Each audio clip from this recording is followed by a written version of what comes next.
오늘은 자기 칭찬과 주의 칭찬, 자기 칭찬과 주의 칭찬이라는 제목으로 우리 하나님 말씀 함께 나누도록 하겠습니다. 고린도후서의 두 가지 중요한 주제는 극심한 기근을 만나서 어려움에 처한 예루살렘 교회 성도들을 돕기 위한 연보 문제가 하나 있었고, 또 고린도 교회 안에 가만히 들어온 거짓 교사들의 공격에 대한 바울의 사도성 변증, 이 두 가지라고 할 수 있습니다. 그래서 8장과 9장에서 우리가 연보 문제를 이미 길게 다뤘고, 이제 10장부터는 바울을 공격하는 대적자들에게로 주제가 옮겨졌다고 이미 말씀을 드렸습니다. 이 거짓 교사들과 또 그들에게 미혹된 고린도 교회 성도들은 바울을 폄하하는 공격을 이제 계속 하고 있는데, 그러니까 바울은 별것 아니다. 그리고 바울은 사도 같지 않은데 자기를 사도라고 주장하고, 또 사도가 아니기 때문에 바울이 하는 모든 일들은 분수에 넘치는 일이라 하는 공격을 계속했다는 겁니다. 이 공격에 대해서 바울은 자신이 복음을 위해 헌신하고 사역하는 모든 일들에 대해서 나는 하나님이 나에게 정해주신 범위와 한계에 따라 사역을 하고 있다 하는 주장을 한 것이고, 오히려 바울을 공격하는 너희 거짓 선지자들이야말로 분수 없고 분수에 넘치고 자격 없고 육신에 속한 자들이라, 이렇게 지금 반격을 하고 있는 겁니다. 그래서 14절에 보시면, 우리가 너희에게 미치지 못할 자로서 스스로 지나쳐 나아간 것이 아니요 그리스도의 복음으로 너희에게까지 이른 것이라, 이렇게 기록했는데, 그러니까 하나님이 막으시는데 분수에 넘쳐서 내가 억지로 고린도 지역에 간 거 아니다. 나는 하나님이 인도하심 따라서 길을 여시면 거기로 갔고, 닫으시면 문이 닫히면 나는 거기로 가지 않았다. 그래서 너희들에게 복음이 전해진 것 우연히 일어난 것이 아니고 하나님의 계획과 섭리 안에서 나를 통해서 이루어진 일이라 하는 거죠. 그러니까 이 말은 반면에 지금 너희들이 나를 공격하고 나를 비방하는 모든 것들은 하나님의 일을 방해하고 있는 거다. 나는 하나님의 뜻대로 했기 때문에 너희가 지금 너희 말하는 대로 너희가 분수에 지나치고 너희가 미혹자들이라 하는 것이죠. 그리고 그들이 가지고 있는 추천서라는 것도 사도로 인정할 만한 추천서가 아니라는 겁니다. 그러니까 사도는 주님께서 직접 따로 세우셔서 임명하신 자들이기 때문에 누가 추천을 한다고 사도가 되는 것이 아니라는 거죠. 그래서 15절에서 바울은 우리는 남의 수고를 가지고 분수 이상의 자랑을 하는 것이 아니다, 기록했는데, 이것도 지금 돌려 까는 거죠. 내가 사도로서 세운 교회인데 왜 너희들은 내가 수고한 교회에 가서 거기를 그렇게 어지럽히고 마치 너희들이 사도라도 되는 양 분수 이상의 자랑을 하느냐, 이렇게 반격을 하는 겁니다. 원래 이제 바울은 교회를 세울 때 원칙이 있습니다.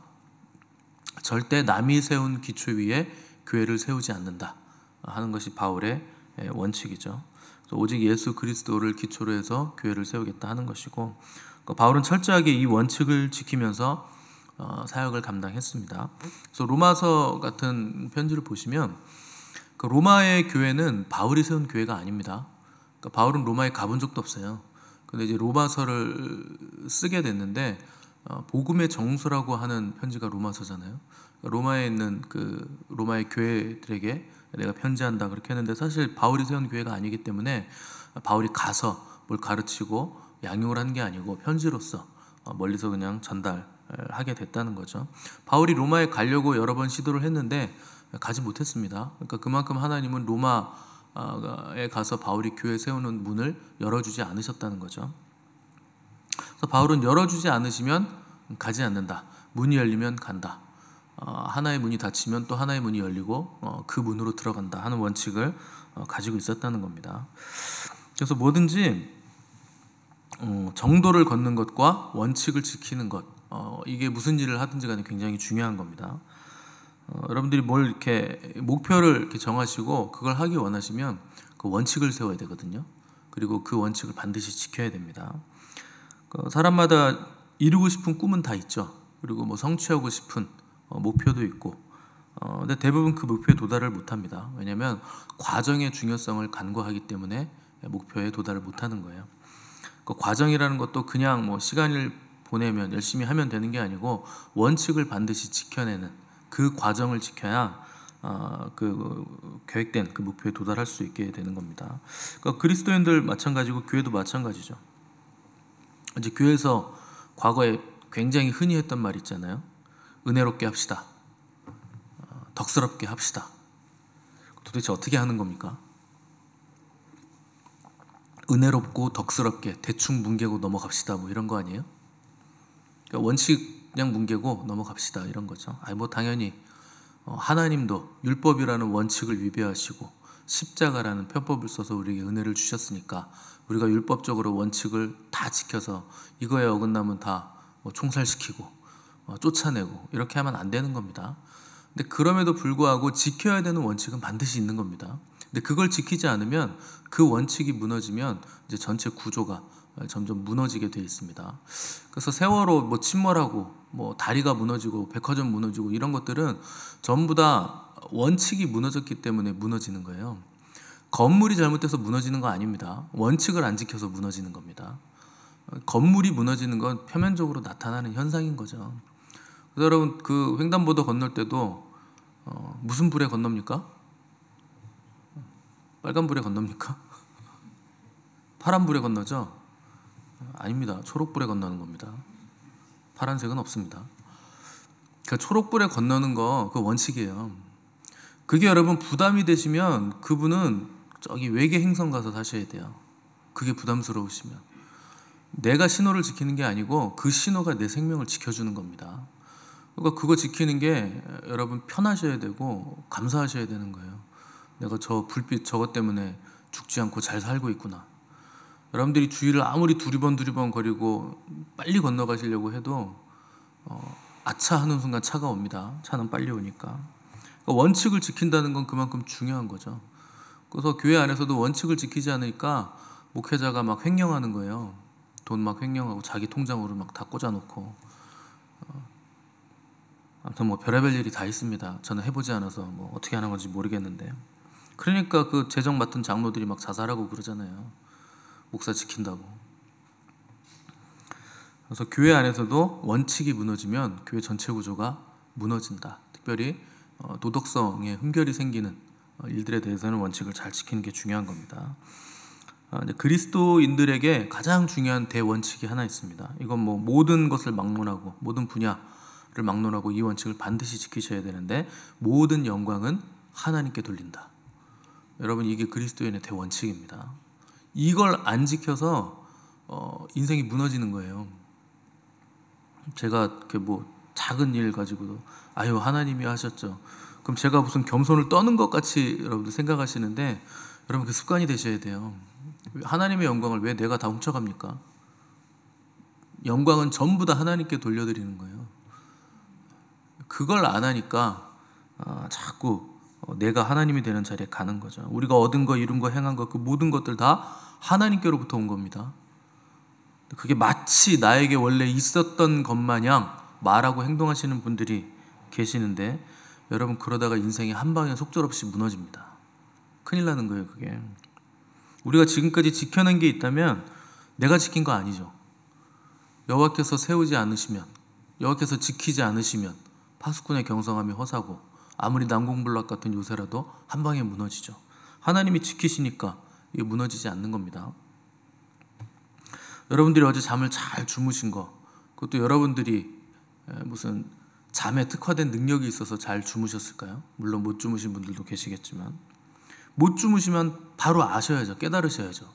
잠도 내 맘대로 잘 수 있는 게 아니구나. 하나님이 잠을 주시지 않으면 잠을 못 자는 거구나. 이거 금방 깨달으셔야죠. 근데 저는 머리만 대면 자요. 이게 제 능력이에요. 저는 아무 데서나 잘 자요. 그런 게 어디 있습니까? 하나님이 평안한 마음을 주시고 잠을 주시니까 자는 거죠. 내 능력이 아니라는 거 아셔야 돼요. 체질이 좋아서 저는 감기에 안 걸려요. 그런 게 어디 있어요. 하나님이 그렇게 해주시니까 안 걸리는 거죠. 그럼 건강한 체질 주시고 건강하게 해주시는 거 감사해야 되는데 마치 그게 내가 타고 그냥 갖고 태어날 때부터 가지고 태어난 것이고 나의 능력인 것 마냥 자랑하시는 분들 나중에 한 방에 인생이 꼬여서 한 방에 무너집니다. 조심하셔야 돼요. 구약성경 보시면 항상 대조되는 두 왕이 있죠. 다윗 왕과 사울 왕. 우리는 늘상 이런 성경을 읽으면 내가 다윗일 거라는 굉장히 심각한 착각들을 하십니다. 여러분이 다윗인 경우보다 사울 왕인 경우가 훨씬 많다는 거 아셔야 됩니다. 그래서 목사님들이 이름을 자꾸 다윗으로 바꾸시는데 저는 이름 사울로 하셔야 될 것 같은데 왜 다윗으로 하셨을까? 이런 생각이 가끔 듭니다. 하나님이 어느 날 사울 왕에게 너 가서 이스라엘 출애굽할 때 방해하고 전쟁했었던 그 여호수아가 아말렉과 싸웠거든요. 그래서 모세가 손 들면 아말렉이 치고 내리면 아말렉이 이기고 뭐 이런 일이 있었는데 저 아말렉 가서 진멸해라 명령을 하십니다. 사울 왕에게. 그러니까 헤렘 전쟁을 명령하신 거죠. 사람이든 짐승이든 할 것 없이 싹 다 죽여서 나한테 바치는 전쟁, 하나님께 바치는 전쟁. 그 헤렘 전쟁입니다. 무슨 그릇 하나까지 싹 다 불태워서 바치는 거예요. 그래서 사울이 순종해서 전쟁에 나가죠. 전쟁이 쉽습니까, 여러분? 하나님이 어느 날 갑자기 여러분들한테 너 가서 저기 김정은이랑 싸워라. 그래가지고 싹 다 진멸해라. 나한테 바쳐라. 이렇게 하면 여러분 가실 수 있겠어요? 전쟁 일으켜가지고 여러분 대통령이면 쉽지 않은 거예요. 근데 사울은 그걸 한 겁니다. 순종해서 전쟁에 나갔어요. 그러니까 하나님이 승리하게 하셨죠. 하나님이 싸우라고 하셨으니까. 그래서 이기게 됐습니다. 근데 놀랍게도 우리 같으면 이게 어떻게 이 전쟁에서 이겼을까? 그래서 하나님께 감사하고 예물 드리고 뭐 번제, 뭐 소제, 화목제 있는 재산은 다 드렸을 텐데 사울은 놀랍게도 뭘 했느냐? 전쟁에서 이긴 기념으로 자기의 기념비를 세웁니다. 자기를 기념한 거예요. 승전 기념비. 그때 하나님 뭐라 그러셨느냐? 내가 사울을 왕으로 세운 거 후회한다. 하나님 그러셨어요. 그러니까 하나님이 많이 서운하셔서 그랬을까요? 야, 내가 이기겠는데 자기 기념비를 세웠네. 왜 내 기념비는 안 세웠지? 그게 서운하셔서 그랬을까요? 그게 문제가 아닙니다. 하나님이 사울 왕에게 아말렉 진멸하라. 헤렘 전쟁을 명령하셨으면 사람부터 짐승까지 싹 다 진멸해야 되는데 사울이 아가왕을 사로잡고 또 아가왕의 짐승들 왕의 그 양과 소와 기름진 어린 양 모든 좋은 건 다 남겨놔요. 다 안 죽입니다. 그리고 하찮은 것만 그리고 저는 거 눈먼 거 마른 거 하자 있는 애들 그런 짐승들만 진멸하죠. 그러니까 순종하긴 했는데 반쪽짜리 순종을 했다는 겁니다. 그러니까 여러분 순종하실 때 하나님이 하라고 하시면 그렇게 하긴 하는데 대충 하면 이제 반쪽짜리 순종으로 이게 시간 지나가면 하나님의 뜻이 점점 흐려지거든요. 그러면 이제 그게 정말 하나님의 음성이었을까? 이런 생각이 들기 시작하면서 결국에 이제 반쪽짜리 순종으로 가는데 이제 그렇게 되면 그게 불순종이 되는 거죠. 당연히 사울 입장에서야 전쟁이라는 게 얼마나 힘들었겠습니까? 땀 흘리고 생명 걸고 죽을 둥살둥 고생한 건 사울이니까 자기도 좀 생기는 게 있어야 되고 그리고 크게 이겼으니까 이 전쟁을 기념하는 기념비를 세울 수 있겠죠. 근데 문제는 그 기념비가 하나님을 기념하는 기념비가 아니라 자기를 위한 기념비였다는 게 이게 심각한 문제가 있는 겁니다.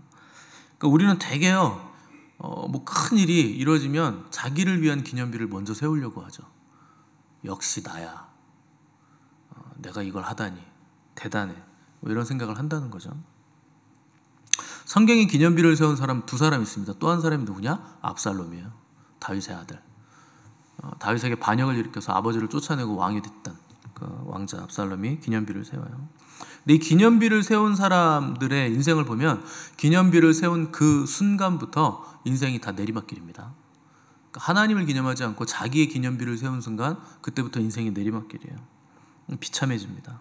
악신에 들려서 죽고 비참하게 죽고 압살롬도 아버지 쫓아냈다가 얼마 되지도 않고 다시 쫓겨나가지고 말 타고 가다가 나무에 걸려서 대롱대롱 매달려 있다가 밑에서 찔러서 그냥 죽여요.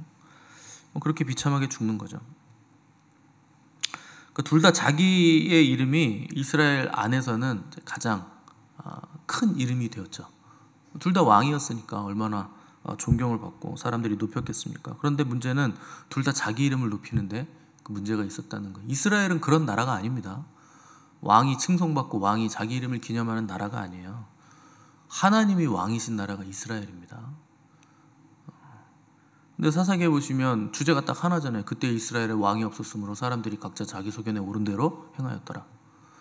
왕이 없다는 건 뭡니까? 하나님을 왕 삼지 않았다는 거예요. 그러니까 각각 자기 소견에 오른 대로 행했다.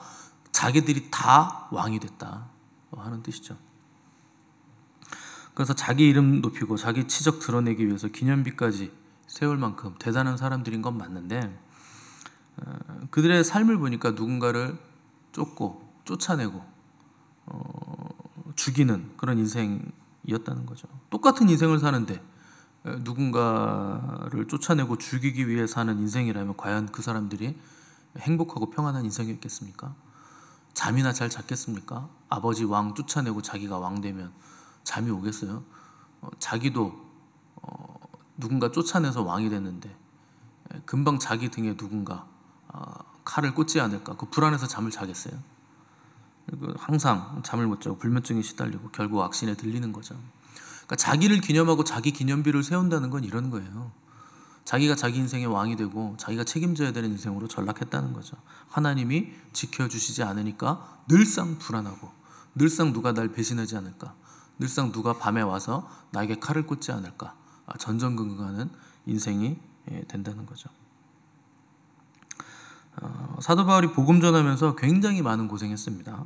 환난, 죽음, 40에 하나 가만, 태형 몇 번 맞고, 암살자들이 항상 기다리고 있고, 풍랑 만나고 표류하고 무인도에 올라가고 굶주림과 추위에 떨면서, 그러면서 복음을 전했어요. 근데 그렇게 자기가 고생하면서 복음을 전했으니까 바울이 역시 나야 했을까요? 나 정도 되니까 이걸 다 감당했지, 야 나 2번 하라면 죽어도 못하, 이제 나 그만할 거야, 이러질 않아요. 계속합니다. 죽을 때까지 계속해요. 옥에 갇히면서도 계속 편지로 복음을 전하고, 갇혀있는 사람이 기뻐하라 그러고 찬송하라 그러고, 그러면서 뭐라고 고백합니까? 나의 나 된 것은 하나님의 은혜라. 고생은 자기 몸으로 다 했는데 하나님의 은혜로 내가 이 일을 감당했다, 이렇게 고백하는 인생이었다는 거죠. 모든 일에 있어서 내가 한 게 아니라 하나님이 하신 일이다 하는 것으로 모든 영광을 하나님께 돌리는 삶을 바울은 살아냈다는 것이고, 그런 삶이 또한 우리의 삶이 돼야 된다 하는 겁니다. 다윗이 말년에 한 게 있는데 그게 인구조사예요. 인구조사를 했는데 이게 굉장히 큰 죄인 게, 다윗이 이제 굉장히, 다윗의 왕국이라는 게 굉장히 부강한 나라를 상징하는 겁니다. 주변의 모든 국가들을 다 복속시키고 영토도 넓고, 또 주변 모든 나라들이 다윗에게 줄을 대서 어떻게 하든지 다윗의 눈에 들려고 이제 조공을 다 바치는 시대가 다윗 시대예요. 그러니까 다윗이 얼마나 태평성대를 이뤄낸 겁니까? 그래서 말년에 내가 얼마나 큰 나라를 키웠는지, 얼마나 잘 다스렸는지, 우리가 얼마나 국력이 강하고 군사력이 강한지 인구조사, 그러니까 군사력을 수를 이제 세려고 했다는 거죠.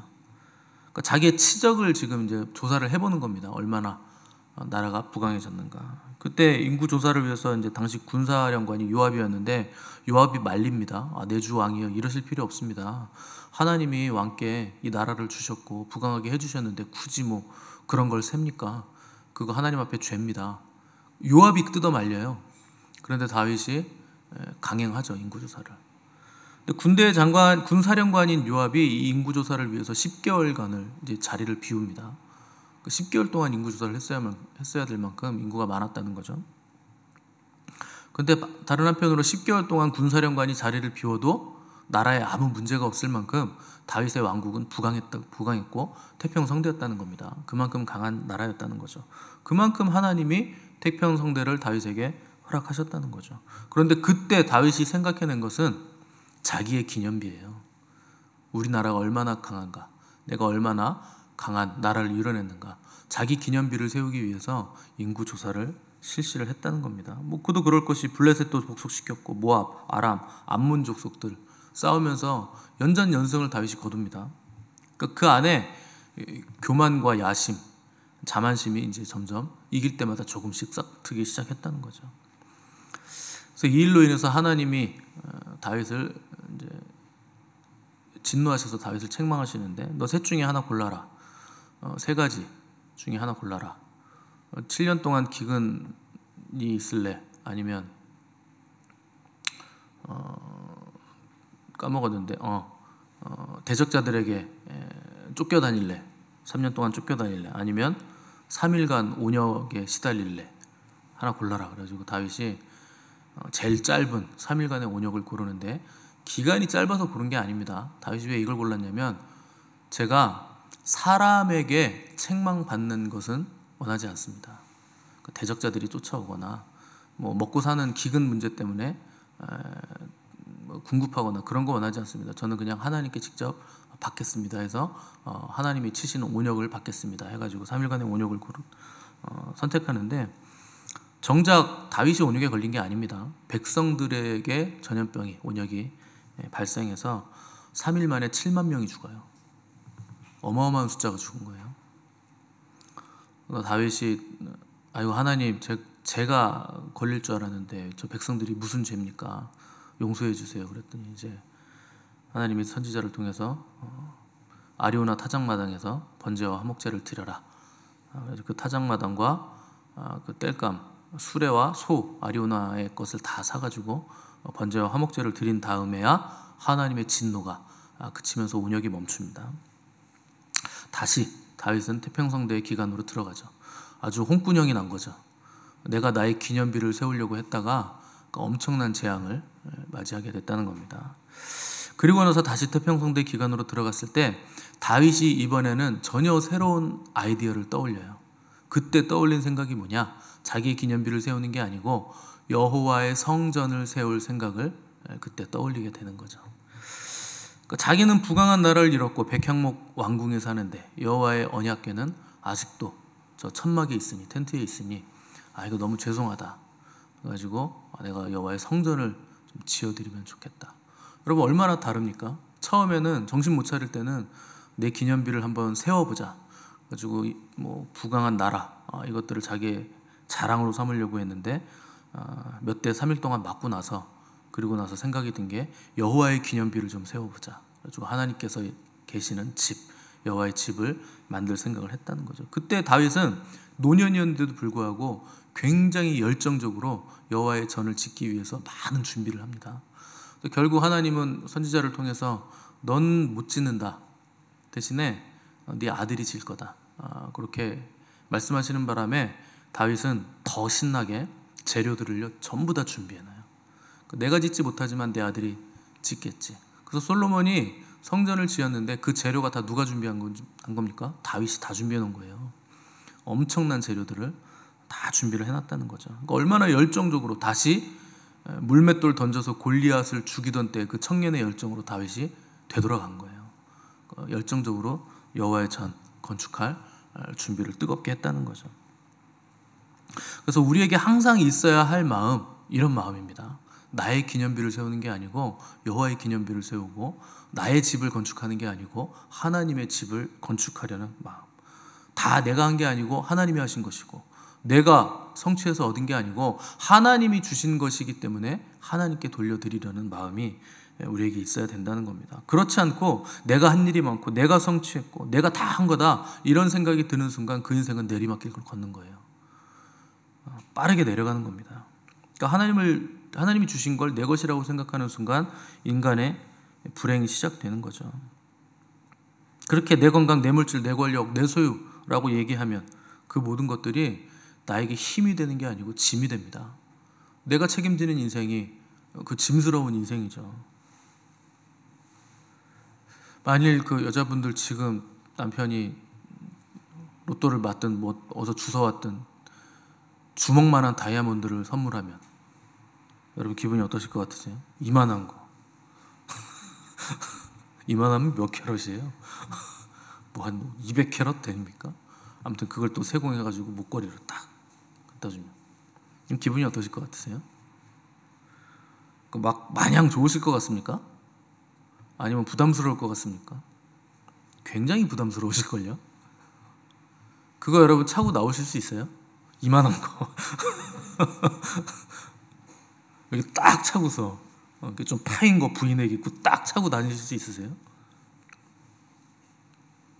못 타고 다녀요. 크면 클수록 더 바깥으로 못 가지고 나옵니다. 그게 힘이 되는 게 아니고 짐이 되는 거예요.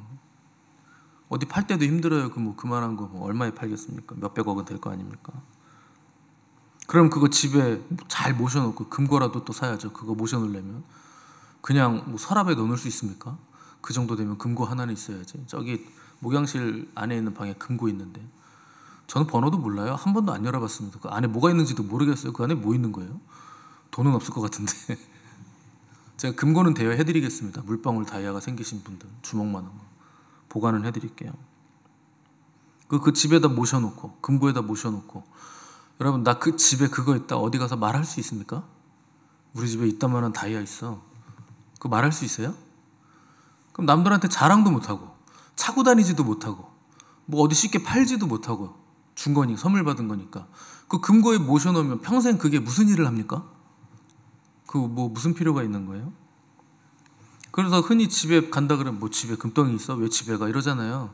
그 사람 집에 금덩이 있는 거예요. 그거 잘 있나 보려고 집에 가는 거예요. 얼마나 불안하면 그게 잘 있나 보러 맨날 집에 일찍 가야 되겠습니까? 그러니까 여러분 자꾸 이거 내 소유 더 많은 거, 더 좋은 거, 더 큰 거 내 걸로 자꾸 강화시키면 인생이요 평안해지는 게 아니고 갈수록 불안해집니다. 그거 잘 있나 어떡하지? 누가 훔쳐가면 어떡하지? 갈수록 부담이죠. 그래서 내 걸 강화시키는 인생은요 어리석은 인생이에요. 기껏해야 지금부터 여러분들이 뭐 그거 좋은 거 가지고 있으면 몇 년 가지고 있겠습니까? 한 30년 돼요? 뭐 4, 50년 됩니까? 그러면 끝날 거. 그래서 18절 보시면 옳다 인정함을 받는 자는 자기를 칭찬하는 자가 아니요 오직 주께서 칭찬하시는 자신이라. 내가 나를 강화시키고 내가 나를 기념하고 내가 나를 높이고 내가 나를 칭찬하는 것으로는 옳다 인정함 받을 수 없다는 거예요.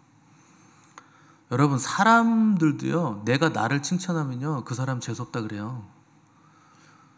칭찬을 자기가 자기를 셀프 칭찬하는 사람이 어디 있습니까? 칭찬은 남이 나한테 해주는 거죠.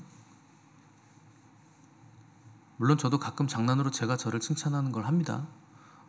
그냥 장난이에요. 그것도 하지 말아야 되는데 사람도 자기가 자기를 칭찬하면 그러면 잘난 척이라고 하는 거죠. 그걸 잘난 척한다고 욕하죠. 여러분 실제로 잘난 척하는 사람들은요 잘난 사람들이 하는 겁니다. 실제로 잘났어요 보면. 그러니까 잘난 척을 하는 거예요. 척이 아니고 잘나서 하는 거예요. 누가 봐도 그거 저 사람 잘났네 잘했네 그런 일인데 그걸 자기가 자기 입으로 하니까 재수없다는 거죠. 잘난 척은 왜 그게 문제가 되냐면 나만 잘나지고 옆에 모든 주변 사람들은 못나지잖아요.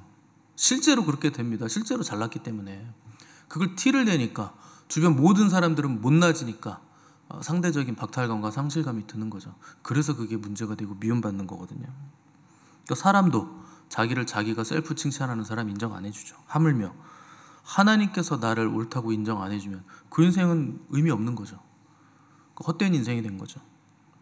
근데 아무도 나를 인정해 주지 않더라도 하나님이 나를 칭찬하시고 나를 인정해 주시면 두려워할 것도 없고 걱정할 것도 없다 하는 것입니다. 하나님께서 인정하시면 그 자체로 성공이고 승리이기 때문에. 그래서 누가 하나님께 인정을 받고 높임을 받는가? 범사에 하나님을 높이고 인정하는 사람, 그 사람이 칭찬을 받는 겁니다. 그래서 옳다 인정함을 받는 자는 자기를 칭찬하는 자가 아니요 주께서 칭찬하시는 자니라. 그래서 너는 범사에 그를 인정하라. 그러면 내 길을 지도하시리라. 하나님이 인도하신다는 거예요. 그래서 여러분 자기의 기념비 세우는 일을 멈추시고 하나님의 기념비를 세우셔야 되고 하나님을 높이고 영화롭게 하는 일에 열심을 내시기 바랍니다. 그래서 내가 세운 기념비 있다면 다 부수시고 다 뜯어내시고 하나님의 기념비를 세우시는 지혜롭고 복된 성도들이 되시기를 도전드립니다. 함께 기도하겠습니다.